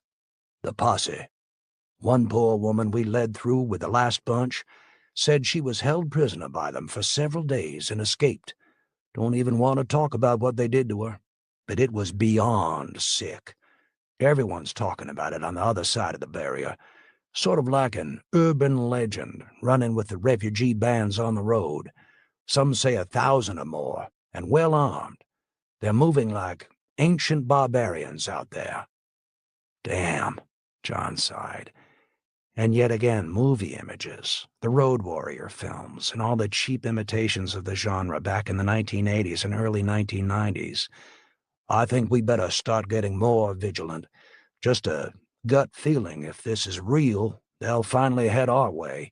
They'll figure Asheville, up in the mountains, must be loaded with food, and may be a good place for them to take over and hole up. They'll follow the trail of refugees and wind up here, Washington said. I heard a radio broadcast, John said. You mean Voice of America? Washington replied. How did you know? I was sitting up here last night, keeping an eye on things. The radio in that beautiful Mustang still works. Damn, I just turned it on. Sitting in an old Mustang. It was almost flashback time. Half expected to hear Wolfman Jack or Cousin Brucey. John chuckled. Yeah, and loud and clear, had the signal for about an hour or so. Just wish they'd knock off the patriotic stuff, play some old R&B or rock. Yeah, I heard it. What do you think? It's propaganda for morale, nothing more. Maybe the news about the coastal towns is on the mark, but for the rest of us, today, next week, it's bullshit. We got to look out for ourselves. I'm passing word at the barrier for people to turn around, to start heading for the coast. I know that's insane. None have the strength to make it now, but maybe it will be a counter-rumor that will work back down the line. John nodded. Downside, though, John said. If the rumor hits that Posse crowd, that will move them up our way even faster. Under martial law, every one of those bastards will be shot. The last thing they want now is any authority anywhere. We better work out a good tactical plan. All right, it's 10 o'clock, and I think we have enough to discuss. Earlier in the book, we had the issue with medication shortage and who do we distribute it to? Do we confiscate it? Whatever. The mental illness factor. Those are really big questions in SHTF. Having the ability to declare people insane, but yes, it can be used against people. The doc said, if a kid comes in with a cut on his leg, do we try to save the kid, or do we save somebody who we already know is going to die, right? Big one. The next one, SHTF happens. Pets are probably going to be on the menu for a lot of people because people don't prep, man. And the sad reality is that they were talking, that could be 10 days worth of food for all the dogs in town. Okay. If you're living in a town of 1,000 people, 2,000 people, that's a lot of food. And it's also a lot of inputs to keep those things alive. You know, they have issues. They might break their leg. They get into a dog fight. They get into a fight with wild animals, medications if they need any of that. Animal feed, like he says, his dogs are getting hungry and hungrier, and he's just throwing live squirrels to them. You could be eating those squirrels. And these people are not prepped like the rest of us. So that's calories. That's calories that you're giving to your pets. That's calories you're taking out of your mouth if you're not prepped. But dogs, especially, are a security device, nature's security device, right? Cats are fantastic to keep away varmint and mice and stuff from coming in and getting you more sick. So it gets rid of disease. They get rid of things that would come in and take care of if you have your chicken feed, if you have hay, if you're using anything like that to help insulate you getting into your house, period. It's a lot of that stuff. I mean, you can have pet birds like my chickens. They produce feed for us, obviously. You can have your livestock if you want to count that as your pets. But like they hit a lot of stuff in here.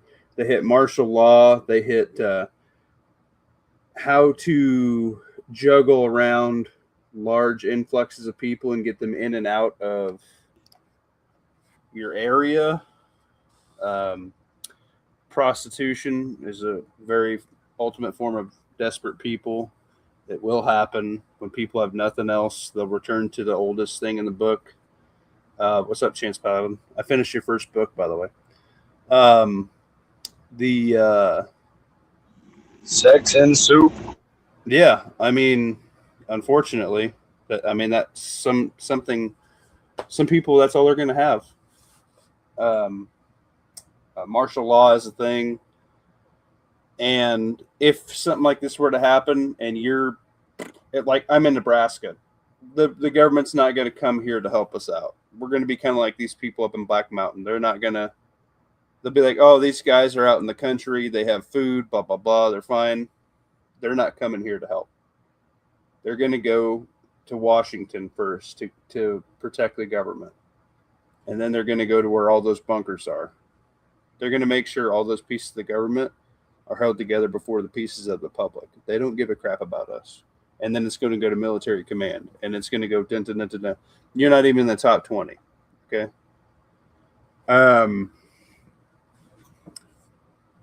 So I don't know. You guys want to chime in? Those are three.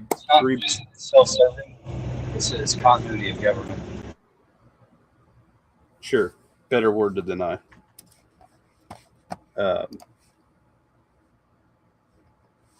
Go for anybody who wants to talk about that. I think it was Dave Canterbury that said, when things get really bad, would you rather go hunting all day and come up skunked, set traps and check them over and over and over again and not catch anything, or kneel down and go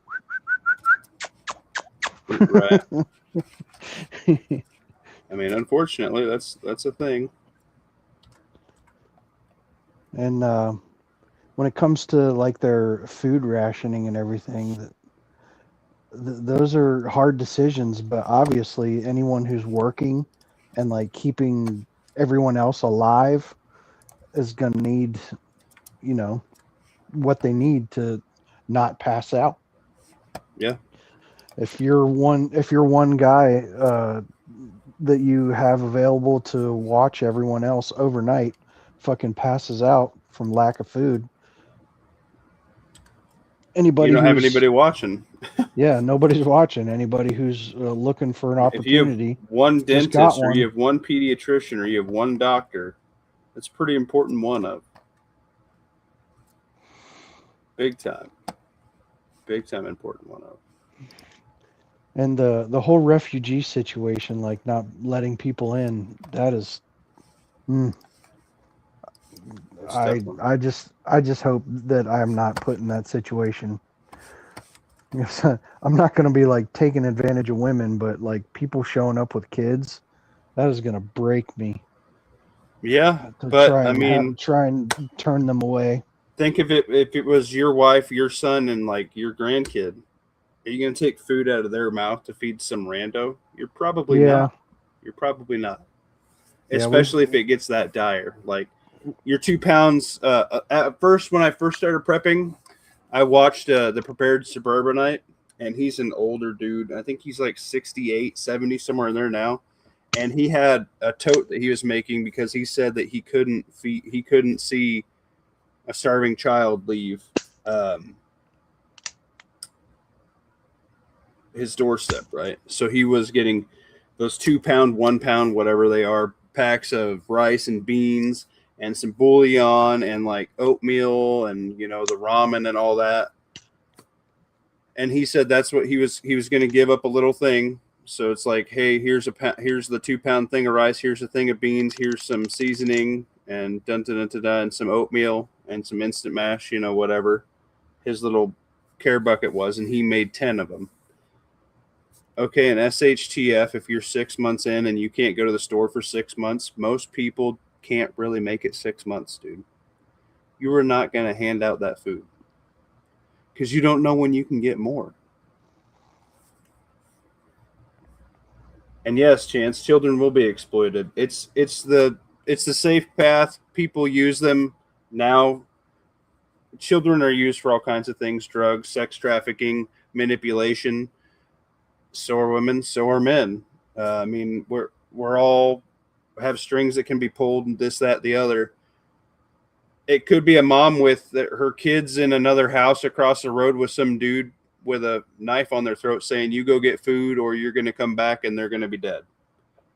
So she's going to do whatever she has to do to get the food, right? Survival Empire, what's up, man? I think we discussed it in the past as to putting little teeny caches here, there, and anybody who shows up that like you care about, like, bro, I can't take you in. I can't take food out of my kid's mouth, but I got this little stash, you know, a day's walk from here or half a day's walk from here. It's over here. Here's a map. It's all yours. And, you know, you've helped them. Yeah. But in the same token, and worst case scenario, if you're in a bad way and you know where those things are, they're little teeny spider, what's it called? Spider caches or. Right. Good idea, honestly. 2-year food plan with garden seeds is a minimum. Voodoo Queen, that's where I'm trying to be. I really think it's going to be 2 years to get through anything. I really want the 7 years. That's like my prepping dream fantasy, is to have 7 years rotational pantry with the gardening and some livestock. Whether my livestock is just rabbits, quail, and chickens, it's a pretty good mix. That's edible protein. That's good fertilizer. That's good, you know, eggs. Like that's hitting a lot of checks for me. And that's kind of, you can do that in any backyard. If you have a standard suburban house, and I know it's hard for apartment preppers, whatever, you can do what you can do. But if you have just a normal fucking Joe Blow house, you can have a micro homestead.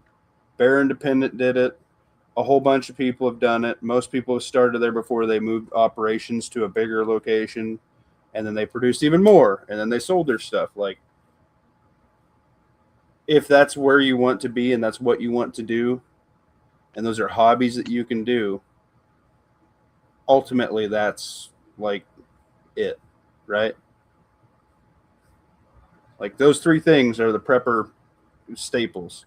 Those have fed humanity for millions and millions, well, thousands and thousands and hundreds of years. Maybe not millions, you know what I mean? But so yeah, just saying. Got to be kind to our Bible believers. 6,000 years.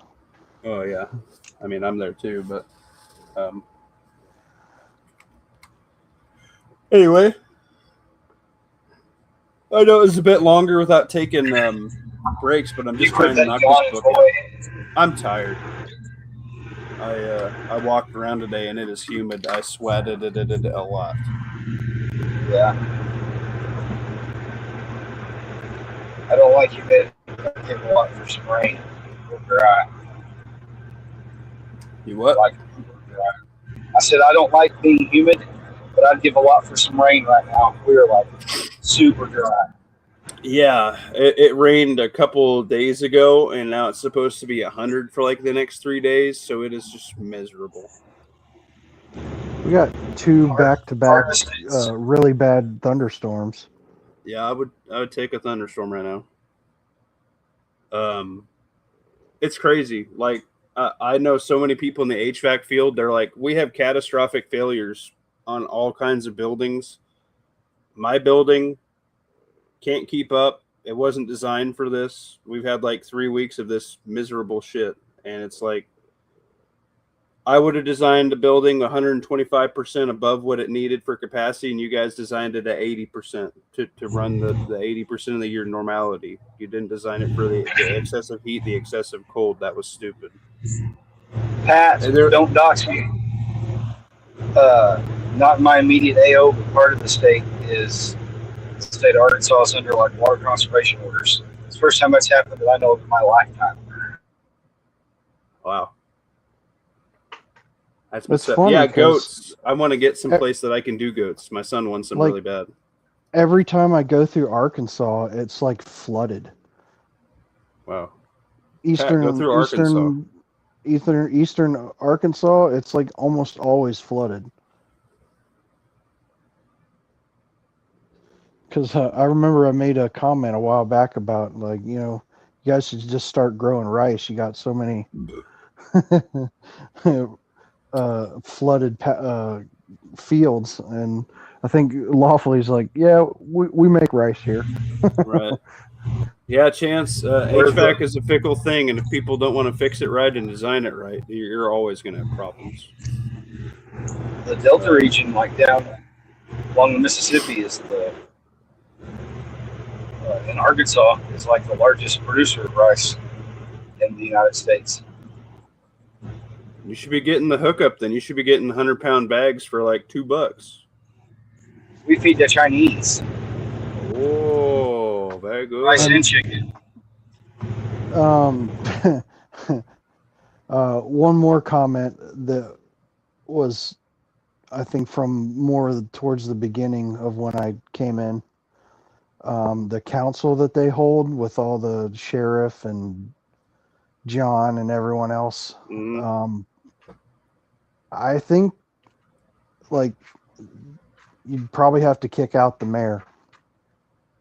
Yeah, probably. There's a few ladies in the chat. I'm sorry. I'm not going to let you be in charge of anything except the Well, kitchen. the problem is and they're the shit hits the local fan. government, and they do have, whether you like it or not, mayors and stuff like that, like city councils. I've been nominated to go get like on a city board.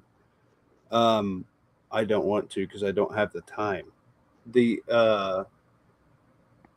being able to maintain and try to quell that many people and make that many people happy and keep the infrastructure in the area happy, it's a lot of work.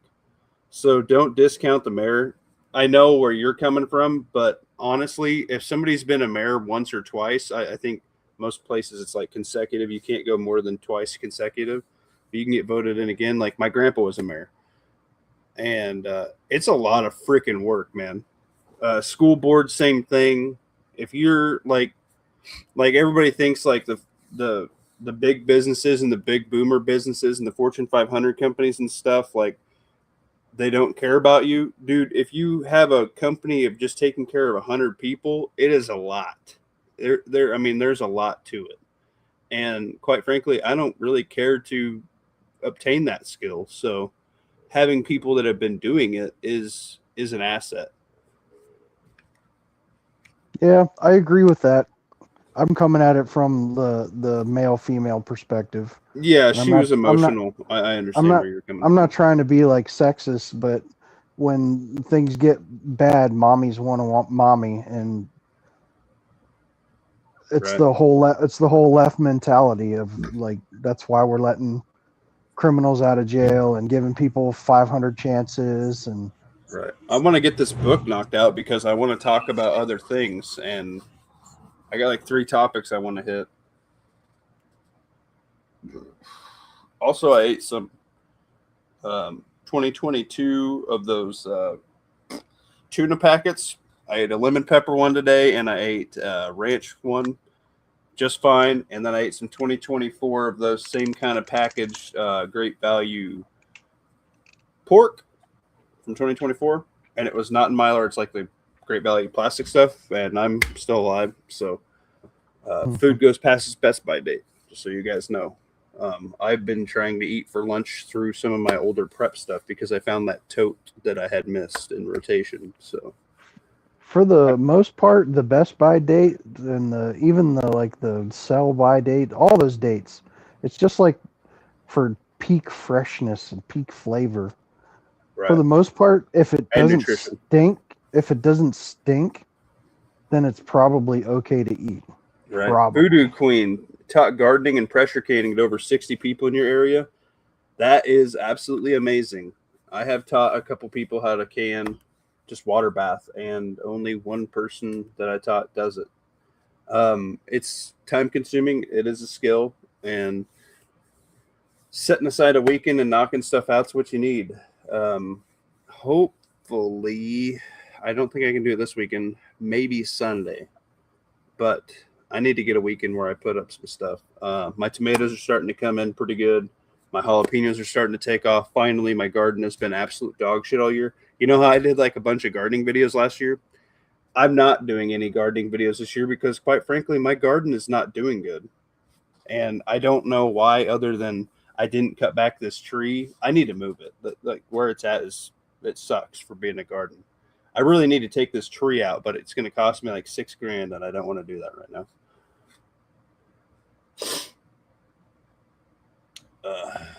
But it just takes all my sun. It takes all the sun from the garden.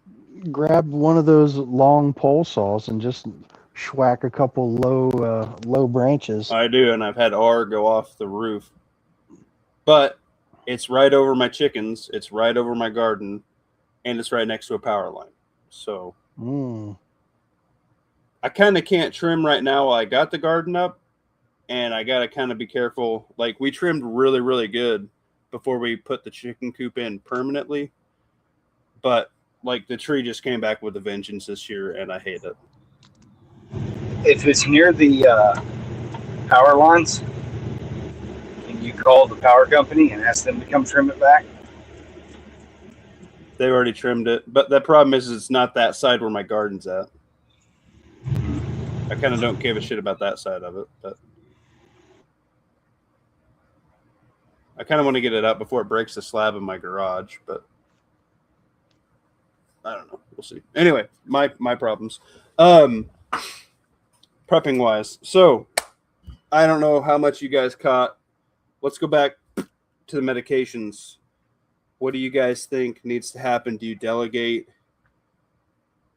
plus or minus like higher percentage chance of actually survival rate? Or do you let people that have the stuff take it, even though like, hey, the guy was given a year to live 3 months ago and he's got like mega super duper cancer? Do you just say, man, you're going to get along as good as you can? Like, here's a 12 pack of beers and we're going to take the rest to make sure like communal supply is up. I think most everybody over the age of about 70, 75 that's not in exceptional like working shape probably immediately gets like, not to like snuff out the old people, but like they're past their prime. I know that they've got a wealth of knowledge, and we've still got a few old people that like remember the Great Depression or were raised by people that lived in the Depression. But I think that you're past. And as I say that, I see faces of people I know. I want to give a shout out to V. She is still my only channel member. So thanks, V, for hooking me up. You rock. If I get 20 channel members, I'll do an exclusive chat a week where you guys can do your Q&A with me, and I will give honest opinion. Anyway, my little shill spill on that. Who are you giving honest opinions about? What are you giving honest opinions about? Whatever is asked, whatever is needed. Boxes or briefs? Briefs. Duluth briefs, actually. Neither. Yuck. Commando. Command no, Pat. Command no. Pat's got calluses on his sack. Oh no, Pat.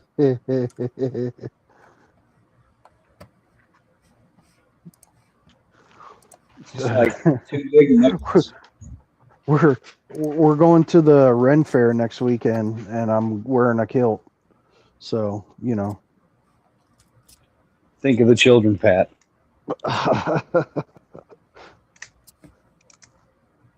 I'm not counting out Voodoo Queen. One of the best preppers in my mag was 86. So Depends on how active you are. yeah. I mean, Still the there's- best gardener I knew. There's some 80-year-old men out there I wouldn't want to mess with. Yep. It all depends on who you are and what you got and your knowledge and skill base, right? I think a neat little project for all the seniors in your group would be to have them write textbooks. Like, Yeah. what are you awesome at? You know, sit down and write an instruction manual or something. You know what I mean? That'd be cool. If you don't have a vast library already.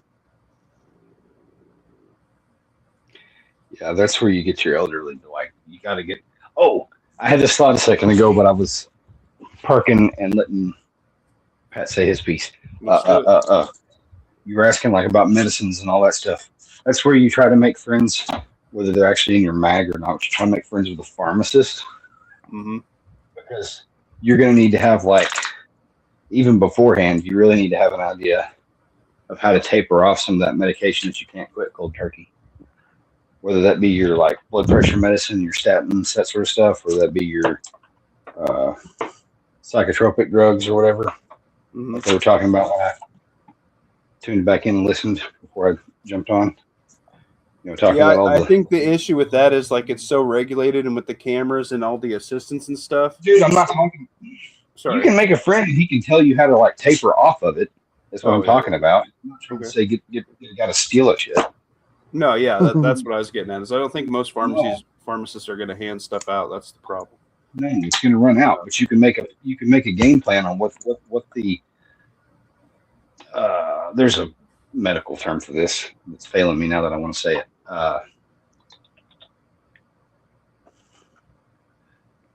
Shout out to the Jace case. I'm pretty sure. You know, the more I look at the Jace case, I think it's cheaper just to buy your stuff from Canada. Yeah. Protocol is what I was looking for. There's medications. Doomsday Queen, I think her name is. She's got another company that I think was a little bit doing the Jace case thing too, and I think it was a little cheaper. Yeah. The problem with it is like, I know just like the amoxicillin that you get in it, it's not enough for me to run a course because I usually have to have about double that. So it's useless if you can't kick whatever you got. No, you don't go to the doctor if you don't really have to, but you need to quit leaning on the same antibiotics over and over again. I know. That's why I had sinus surgery, so I could quit getting ear infections that made me not have hearing.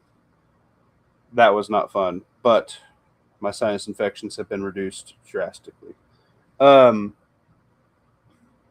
yeah, I mean, if it works well, and I know since I was taking that, they had bumped me up from like the 500 milligram to the base 875 or just 1,000. So like, I built up a tolerance to it, and that's what works good for me, right? Yeah, that's not good. You're 100% right there. Having a pharmacist that could deal out alternate medications and stuff, and still have some stuff, and mitigate side effects. I also don't know the term that you would use for that, but that's kind of what I was thinking as you were saying that. I wasn't trying to discount what you were saying. I think it was good.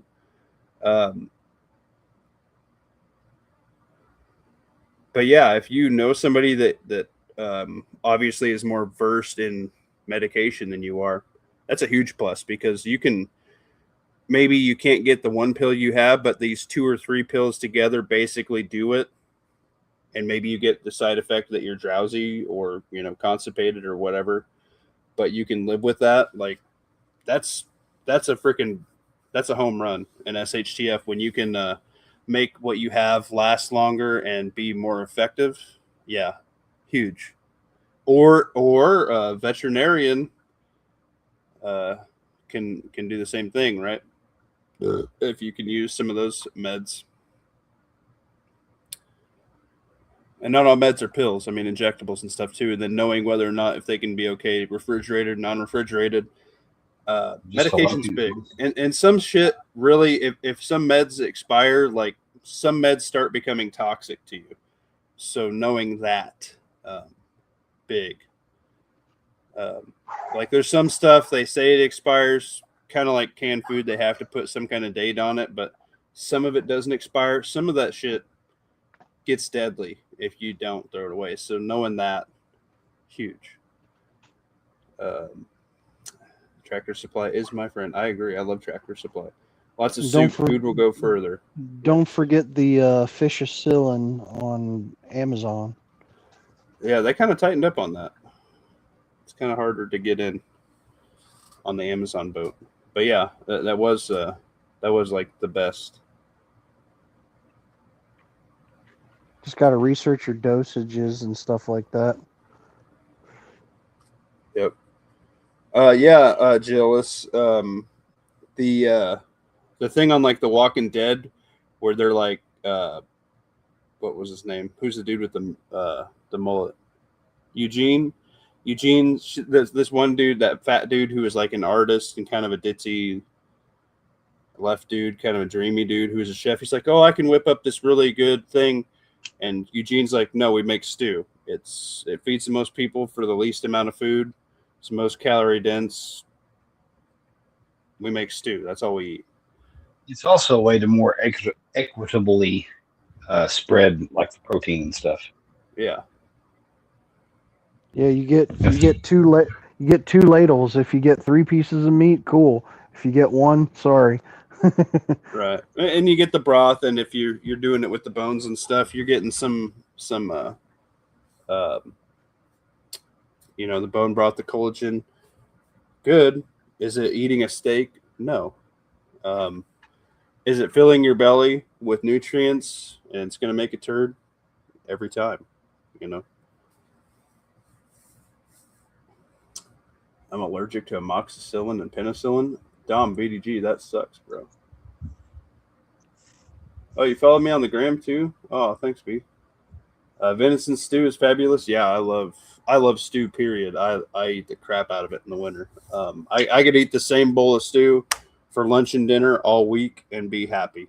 I can eat the same bowl of chili all week, same broccoli cheddar, same homemade chicken noodle. I can eat soup. Like, I love soup and stew. I'll eat it all week. Hey, you're further north. You ever have chili and cheese on spaghetti? No, that's weird. Like no bean chili? No. Well, no, that's... I think it's a big deal in like Detroit. Really?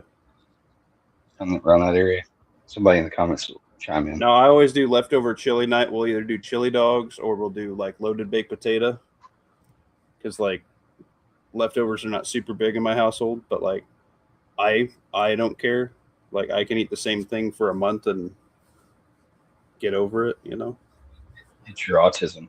Yeah, probably. Yeah, if it's good, I like it. If I want it to be a little different, I'll throw some hot sauce in it or some different seasoning and then keep going.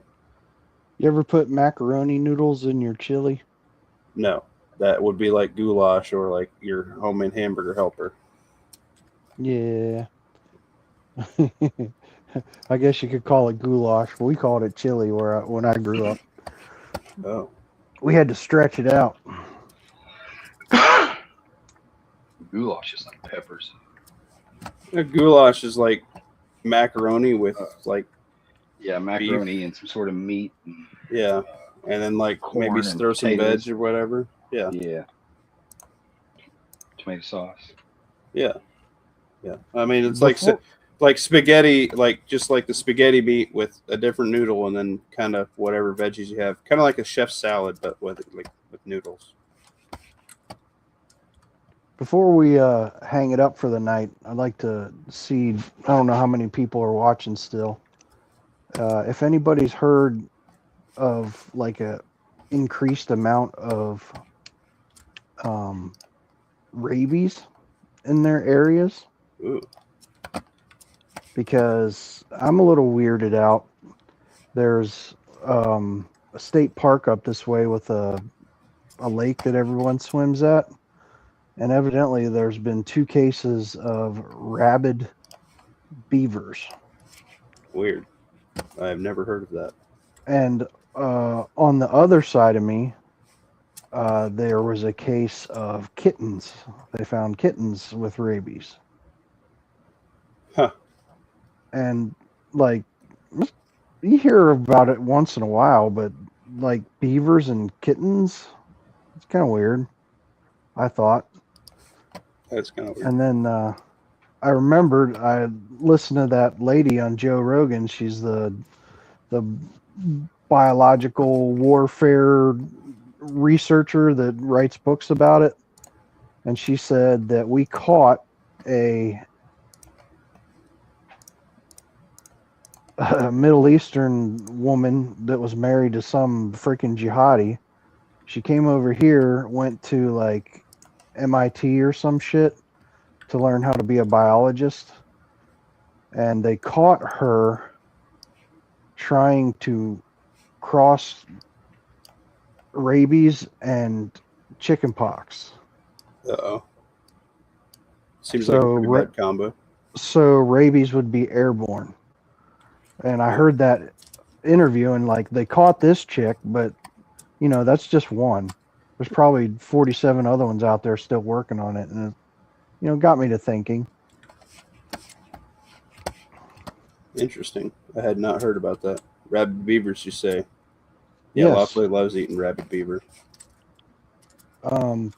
Just, you know, something to think about. Yeah. And one of the other things that crossed my mind. Helps you build up an immunity. Helps you build up an immunity. Ah, Puts hair on your Nice. chest. I like it. A lot of people are saying about, you know, the Iranian sleeper cells and all the terrorists that we let into the group. Do you think when we started attacking Iran, maybe they should have, that would have been a call for them? Yeah, I feel like that would have popped by now, but also they're extremely patient. Like, they're doing But- exactly what they wanted. They're taking over our country via But politics also and mass immigration. But also, there's all these weird things happening with our infrastructure, hacking and damage. How many food places have burnt down under mysterious auspices? You know, Right. all it takes is one guy to get a job in there, and like within 3 weeks, he knows how to tear the place down. They're like, don't ever close this valve, and then he just, you know, walks by and closes the valve on his way home one day, and then woof. All Probably. the like the diseases and stuff that are taking over, like the bird flu and all that weird shit that's been going on over the past couple of years. I would. You I don't would think say any there's of an it, increase. you don't think any of this, you like, some of it happens, sure. Train derailments, sure. Yeah. That's weaponized, I think. You know, just look at the food recalls. They could just get some of these bad actors working in a food plant and then just like having extremely unsafe, unsanitary practices and millions of pounds of food recalled. That doesn't sound like a supply hiccup, right?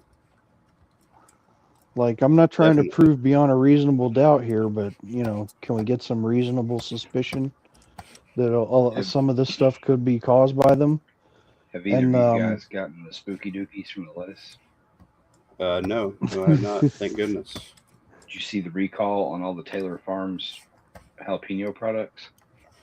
No, but that's why I grow my own jalapenos, so that's good. That's depressing because I super duper love like jalapeno poppers, and I love pickled jalapenos. Like I put them on everything.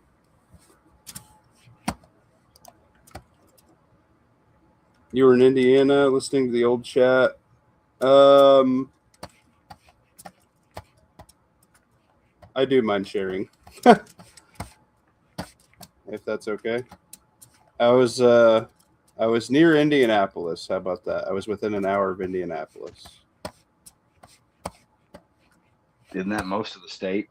Yeah, but that's generic enough, right? Yeah. Specific but generic. Yeah. Maybe you and Pomade can hit it up tomorrow. Good. You can be tomorrow's Pomade. Tomorrow, Pomade, you could email me. Are you in that area? Within an hour? You're within an hour of Indy. Well, we could have hung out. No, I really didn't have a lot of opportunity. Actually, for 2 of the days we were kind of locked down in the house from food poisoning, so that kind of killed part of the vacay. So you did get the spooky dookies. I didn't. Me and my father-in-law didn't get anything. Everybody else in the household, like my son, got it bad. He was like crying, like by the 3rd time he got out of the bathroom. Yeah, Like, pump that buddy, I Pedialyte. can't help you. You know, like we just got to let it go. Yeah, pump that Pedialyte and use wipies instead of TP because Yeah. He was not impressed. Even the wipies get bad. Yeah. I mean, like at the end of it, we just threw him in the bathtub. Well, not like literally, but like it was obviously easier to take a shower or a bath or whatever than, you know what I mean? Yep. I don't know for sure. I think I was technically east, if that makes sense. They make wipes with aloe. Yeah, we didn't have any of that crap.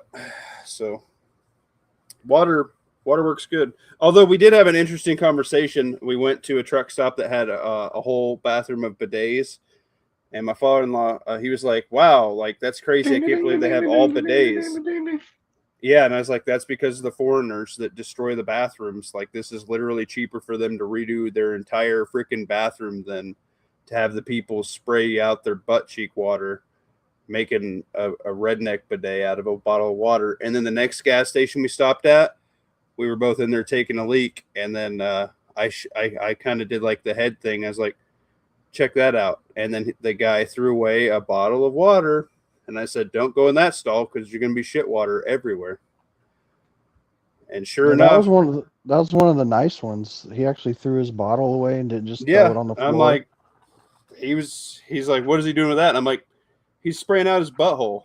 Like he's using that as a bidet. They poke holes in the top and they'll just squeeze the water bottle because they won't use Western toilet paper.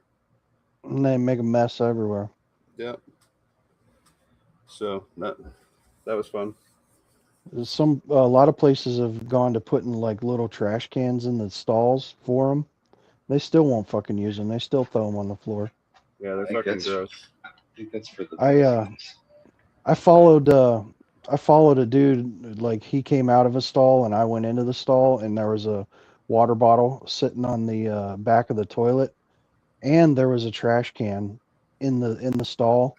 And like I had it. I walked up to the dude, I tapped him on the shoulder. I was like, "You come here." And he came over to the stall and I pointed at the bottle and I was like, "You see that bottle right there? I know that's your bottle. See that trash can right there? That's for you. Throw that shit away and then clean up after yourself." Hell yeah. He was a young guy and his eyes looked like 2 saucers. He got real big, like he's like, Yeah, "Whoa." it's fucking nasty, man.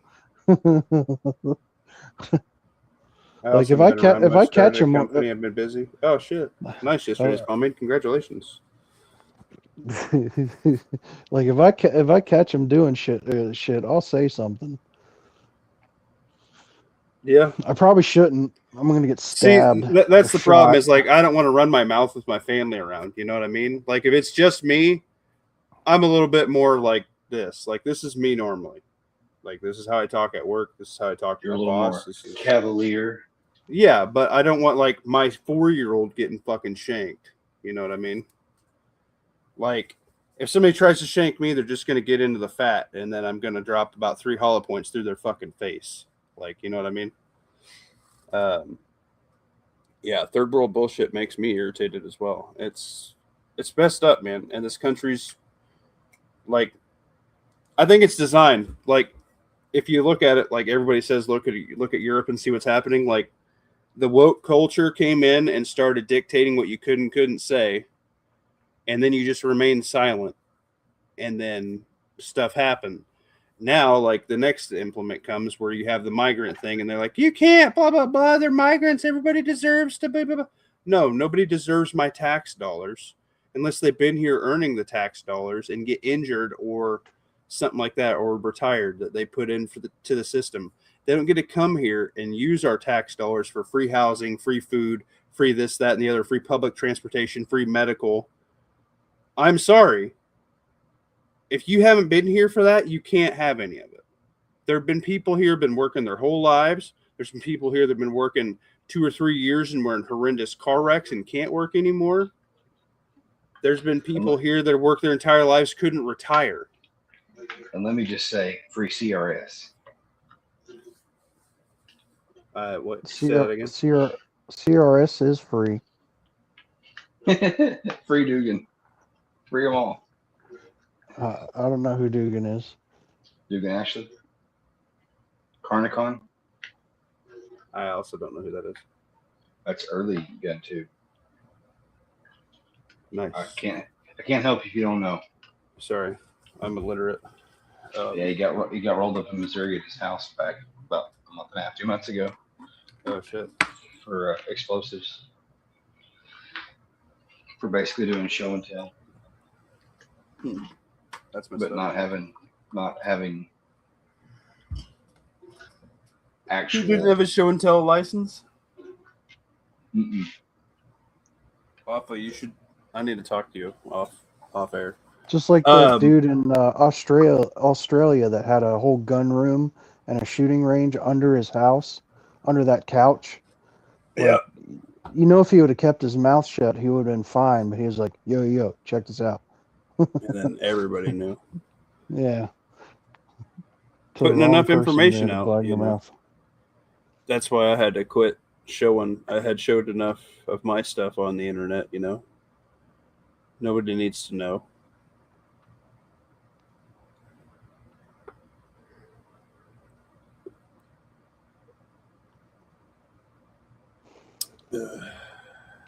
Anyway, any closing statements? Anything that made you guys, stop and think? I know it's kind of like.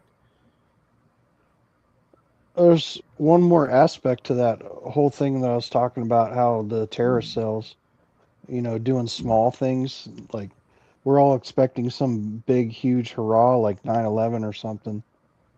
And I saw another interview with somebody in intelligence, and says that these cells, they don't have a command structure. Like, that's why they're not being found and caught, because there's no communication back to the big boss. They get the mandate, they get the training, they get the ideology, and then they get set loose with probably loose guidelines about what to target. So these low IQ buttheads come over here, and like there's not going to be the grand planning because they're low IQ buttheads. So they just cause havoc where they can. I agree. And you get 100 of them doing that. That's a lot of inconveniences at once, right? Yeah. Well, who is that said that the Chinese robocalls were actually warfare, meant to, just the fraction of your work day or whatever that it disrupts because of all these robocalls, do that billions of times. It makes a marked difference. And, the production of your company and the economy and whatnot.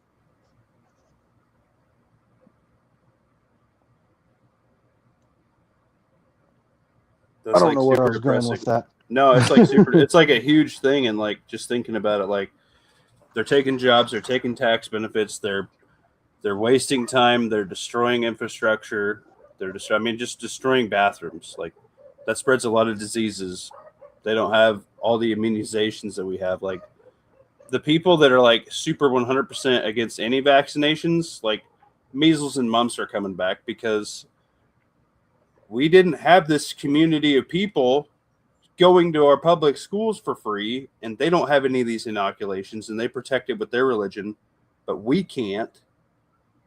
Is bullshit. It's killing our kids. It's doing a whole bunch of crap, man. Like the IRA said it best. It's going to be civil war unless you get out of our country within 24 hours. I don't know what they did today / tonight, whatever time zone they're in. But I'm going to assume they're going to make good on that. They flat said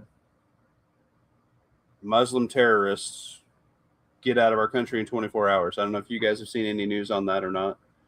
Are you sure it was the IRA? Yeah, and they said the article I was reading. It was like, how do you get rid of terrorists? They're back with another terrorist. I just saw something on the one man's terrorist is IRA. another man's freedom fighter. There you go. And they were The enemy saying of how my enemy. they were saying how they turned into like this lefty thing, and they were actually for all this crazy immigration.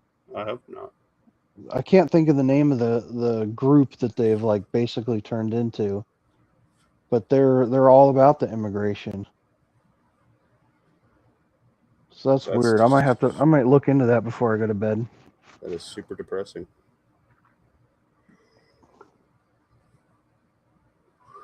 Anyway, it's been real. It's been fun.